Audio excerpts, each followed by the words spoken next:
So ever since I saw the Stinger back in 2018 Cars at Expo, I've been infatuated with it. And today we actually have the 3.3 litre Kia Stinger. Am I going to be a bit biased because I love the car so much? Probably. What about you, Julian? I genuinely like the Kia Stinger as well. It was actually one of the choices of cars that I would have gotten for myself personally. Would I be biased? I hope not. We'll try not to be biased. But let me tell you something, James. If I were to ever get the Kia Stinger, it would not be in this color for sure. It looks very Chinese New Year sort of feel. Yeah, Chinese New Year sort of feel. It's just very in your face. I don't really like the color. It's really. But I mean, if you're buying this car, you're trying to say something to someone. Yeah, but I would have gotten the red. The red is the communication color, if I'm not wrong. The red is very loud, it's very bright, but it's somehow not as dirty as this. It feels a bit off. This color is just not for me. Okay. Yeah, but anyway, I think the Kia Stinger has got this love it or hate it sort of looks. You've got a lot of chrome bits. You've got wide-bodied stance, low posture. You know, this long bonnet that it looks like it'll actually gobble up kilometers of tarmac within seconds. What about you? So okay, to me, right, the design of the Kia is just revolutionary. I mean, Kia really did a good one with the Stinger. Yeah, right? yeah. I mean, if you talk about 10 years ago, someone asked me like, hey, can Kia compete against the likes of BM and Audi? People have said no, but today they can, right? Well, I suppose. The Kia Stinger is something that looks nothing like what Kia has ever produced. But there's one complaint that I have. I don't really know what the hell these vents are for. These are fake vents, by the way. It doesn't cool down the engine. They're aesthetics, man. You like them or you hate them. Yeah, in my case, I like them. In your case, you hate them. But they're cool. They give the car character. But apparently, I've checked with Kia before, and they said you don't have an option to choose a plain bonnet so that it'll be a single color. This comes with like the car, the Stinger. You can't do without it. Because if you remove this, it's not a Stinger anymore. Let's check out the boot. All right. The Kia Stinger is priced between $160,000 to $202,000. This top-of-the-line variant comes with a 3.3-litre turbocharged engine, and it produces 365 brake horsepower and 510 Newton-meters of torque. The 8-speed automatic transmission brings the car from 0 to 100 kilometers per hour in just 4.9 seconds. For more details on the Kia Stinger or any other car, head on to sgCarMart.com to help you make the smart choice on your next car. Okay, before I start the boot review, wouldn't it be actually cooler if we had the Stinger word just plastered over here instead of the Kia logo? I don't know. Kia, think about that. So auto tailgate, nice, good, I like it. And that is 406 liters of boot space. What do we have inside? We've got like teethers here, here, here, and here. So another good thing about the boot is actually the load lip. It's not very high, so it's easy to put things in and take things out, like so. Check in luggage, check. Anti-trolley, check. So some boots, right, they're bigger than this, but you can't actually, they're not long enough, so you can't actually put in the anti-trolley like this way, but in a Stinger, you can.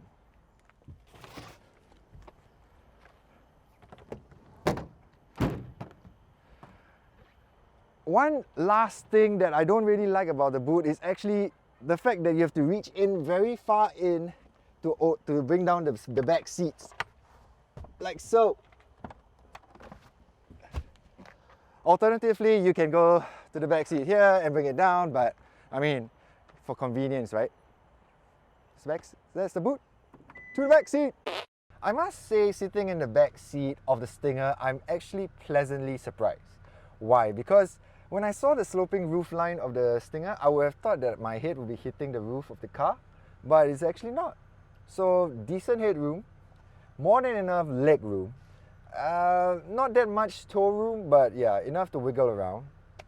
And the windows of the car, you know, they kind of converge here. These two lines kind of converge here, and when things like they converge, it makes everything seem smaller, but it makes it up for the length of the window. You know, so you don't feel like it's a very enclosed space because it's still kind of big.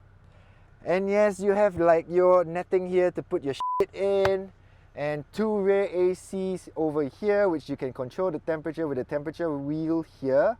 You can't control the intensity of the AC, but at least you can control some temperature, right? And you have your 12 volt socket and a USB port to charge your phone, which is pretty important in every car these days. Epilogue. I mean, it's a non-pretentious backseat. You know, there's no elements of like, oh, diamonds or whatever. You know, it's just practical, functional, and comfortable. I like it. Let's see how three people sit at the back. So when I scoot over to the middle, that's where it starts to get a little bit uncomfortable. Like, as you can see, my head's kind of hitting the roof of the car. I have to like slouch a little. And the hump in the middle is really high, so I have to like kind of spread out my thighs. But let's see how it sits, three people at the back. Hello, friends. Okay, so now that three people are seated at the back, I think it's better if it's just two people, because John and I are kind of squished up, but Julian looks very comfortable. Okay, so yeah, like my elbow is kind of brushing John's nipple, and he feels molested now. I'm sorry, John. It wasn't me. So yeah, three people, two people, good. To the front, Julian. All right. Right. The Kia Stinger's cabin makes you feel like it's ultimately still a Kia, but that's not exactly a bad thing. It sort of feels like it's lacking a bit of oomph compared to its German peers in terms of quality, in terms of materials used. You know what I mean? Something is just a bit lacking. I can't quite put my finger to it, but you know instantly that this is still a Kia. But like I said, it's not exactly a bad thing, because the Stinger right here, from what I see, is very well equipped. I mean, think about it. You get stuff like ventilated seats, my favorite, I know. Auto hold function, you get wireless charging. You get all these kinds of stuff that the German peers don't offer. It sort of feels very well thought out and very well equipped. And I say well thought out because, check this out. When I open the door, this moving just makes it a lot easier for short people like me to get in and out of the car. So, anyway, the seats I am on, very comfortable, multifunctional steering, bottom half shaved, perfect, very sporty yet good to the touch. What I have this small little complaint, and that's the screen size. I mean, it looks very small. It looks like it's definitely not comparable to any of its peers in its class. I'm talking about the Audi A5 Sportback, I'm talking about the 4 Series Grand Coupe. You can't really fight those. But here's the thing, I realize it's very comprehensive. It gives you a lot of different options to customize your car. For instance, you have drive mode change alert, where you can actually choose whether you want a simple alert or detailed alert or no alert at all. You have your active engine sound, which is minimized, neutral, and enhanced. I'm definitely on enhanced. So it's very easy to use. You don't have to second guess. Everything feels good to the touch, very ergonomically sound, and I like that. It feels, the Kia Stinger is relatively close to what you would expect from a German car, or rather to a German car. I just don't know if it's going to drive as well as German peers, but I guess it's one way to find out.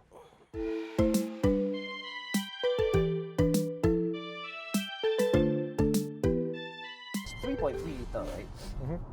The moment you put your foot down, you feel the full force of the 500-ish Newton meters of torque surging you forward. Like, it moves forward even before the turbos kick in. So it feels very addictive. It feels like I keep wanting to accelerate like an idiot on the road. As much as that sounds really awesome, right, that also sounds like it's gonna suck a lot of petrol. Yeah, but here's the thing, think about it, right? The people who buy 3.3 litre Kia Stinger would not even bother about how much fuel they want to save or spend on that kind of stuff, right? So yeah, I mean, think about it, man. How often can a $202,000 car finish a century sprint in 4.9 seconds? Think about it. And look at how composed it behaves. Yeah, it feels very grounded. Huh? Yeah, around the bend. That's how How fast were you cars going should around be. in that van? I have absolutely no idea. It was quite fast and like you still felt You still very feel planted, composed, yeah, right? Yeah. Yeah, I mean that's just how that's how Grand Tourer should really feel, you know? And this, I mean, it is addictive. I feel like I want to keep doing this. Yeah. So yeah, 4.9 seconds, that's exactly how it feels. And I really, honestly, it's just the color right now that's putting me off. Because I can actually see the color of the bonnet as I drive, It's obviously. fine. Yeah, it's It's just nitpicking. yeah, but it just feels like everyone is just staring at you. But yeah, no. Okay, so how does the steering feel though? Like in your hand? Okay, I'll admit it's not the best steering feel in its class. I think the 4 Series offers better feedback, but it's not completely numb. It's not completely Non-responsive. exactly. Yeah. How does it feel first from your seat? When I was doing all the turns, do you feel like it's dangerous? Do you feel like it's unreliably? No, like okay, you know? so in some cars I actually feel like when you accelerate or when you turn it's a bit scary. Yeah. But in this car I don't feel scared at all. Like just take me, man. Like you know that it can go further, faster, better, right? Yeah. And it's Yeah. also very seamless when you accelerate. So like, yeah, obviously I have that head jerking back motion, but other than that I feel perfectly fine. No, but I think Calm. it's very seamless. It's also because the 8-speed transmission that ZF supplied to us it's very smooth and it's very well integrated. You know what? Like you feel like before the gear, like for instance, if to put it simply, if I'm in gear 3, it feels like gear 4 is already in place to swap over very quickly, very smoothly, very seamlessly. Seamless lah, Yeah, it feels that way. It feels like it's all prepped up, packed nicely and tightly. And I like that. And you know the best part of all is, while we are still doing this and going over all the bumps and ruts, Yep. it feels like, You barely feel it. yeah, it feels like a family. Okay, wait. In perspective, this is a family car. It's like it's a 5-door car. But it feels like you can just go on and on and on and not have to see a chiropractor after this. It's a car for all occasions. It's a car for all occasions. James, you got that bloody spot on, man. It's a car for all Yeah. occasions. So as every other week, we have will buy, won't buy, go try the Kia Stinger. I think you know what my answer is going to be, but Julian, Yes. are you good? Yes, I believe so, yes. Okay, in 3, 2, 1, will buy. Will definitely buy. definitely Definitely buy. I'll definitely buy. It's a This unanimous decision right there. And Yeah. why? Why, Julian? Why will buy? car. For several good reasons. The first thing is it's a very well-rounded car. I mean, it's a perfect package because it'll fit my family. It's very comfortable to ferry my daughter at the back and so on and so forth. It's very easy to drive. It's mighty quick. It's very well spec'd. I get ventilated seats. And I'm talking about these are features that not all cars offer. Not all German premium car makers can offer. But Kia is offering them. The South In the Korean Stinger. car brand. Exactly. You get wireless charging system as well. So it's a very complete car. Like this is all the car that I'll probably ever need, right? But here's the thing. This car costs some $200,000. If I were to compare this with the Audi A5 Sportback and the 4 Series Grand Coupe, this is actually a lot more affordable. However, if you take this out on its own, $200,000 suddenly becomes quite a fair bit of money, no? Yes, it is a bit. So in all honesty, I won't get the 3.3 litre because I can't afford it. But I have a choice of getting a 2 litre, which will set me back like what, some 160? Yeah, you know, And initially then- when it came out in 2018, it Yeah. was about 130-ish. No way, are you Yeah, serious? yeah. Oh, I didn't Then know that, man. Then the 3.3 was actually 190,000. Yeah. Well, price has gone up, man. Yeah.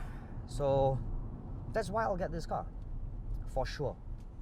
Okay, for me, why I'll get this car is like whatever you said, Julian. Yes, but if you think about it, 10 years ago, Kia was The choice is yours.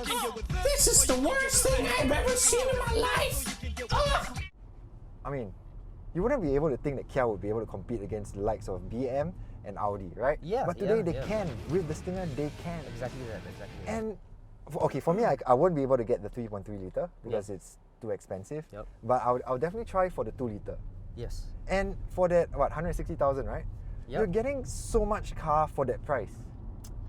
You know what I mean? Yeah, I know exactly what you mean. So it makes sense. Like, Okay, but here's the thing. It makes sense to us, right? Because we're in the car right now. We're driving it. It feels so much fun. It's so complete and comfortable and composed. But here's the thing. But people who are watching right now, they'll be thinking, why should I spend $160,000 or $200,000 on a Kia? Now that's a tricky question. That could be the reason why there aren't a lot of Kia Stingers on the road, and I feel that they are genuinely missing out. yeah, you're It's- missing out. You're it's- missing out. I mean, Just go and try it. I mean, once you try it, then you'll want to buy it. Because for us, we want to buy it. Right, Julian? I want to have it. I want to buy it, have it, own it, drive it. Yeah, exactly. The Stinger. Who knew?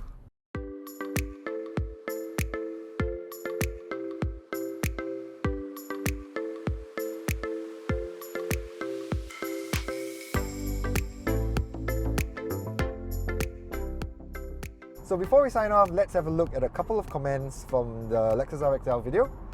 HS says, thank you for listening to feedback about the stroller, more SUV videos, and it's because it's gaining popularity. And Xian says, yes, the stroller made it. Okay, so not every week we'll have the stroller, right, Julian? Yeah, it's kind of tough because I have to swap cars all the time. It's The his stroller, is it's my his own. Yeah, so Yeah. yeah. But whenever we put the stroller in, we always think of you. Yes, and Jack Lee says, maybe you guys can end the video with a teaser of what car you are all test driving for the next video and when. The irregularity is kind of confusing. Oh, that hurts. Okay, so how it works is we actually film our videos like 2 to 3 weeks in advance. So, and we don't know what we have actually every week, right? But even if we do, right, sometimes we decide to swap cars around, we decide to swap the videos around because it's more relevant depending on when the car is being launched. So That's true, so- we don't want to give empty promises. Yeah, so, and we're also posting on different days to see which days are popular. But we definitely will fix on one date soon. We just want to see what works, what doesn't work. Come on, we're new, so have some patience and Yeah. yeah. Thanks for watching. Thank you for watching. Till next time. Till next time.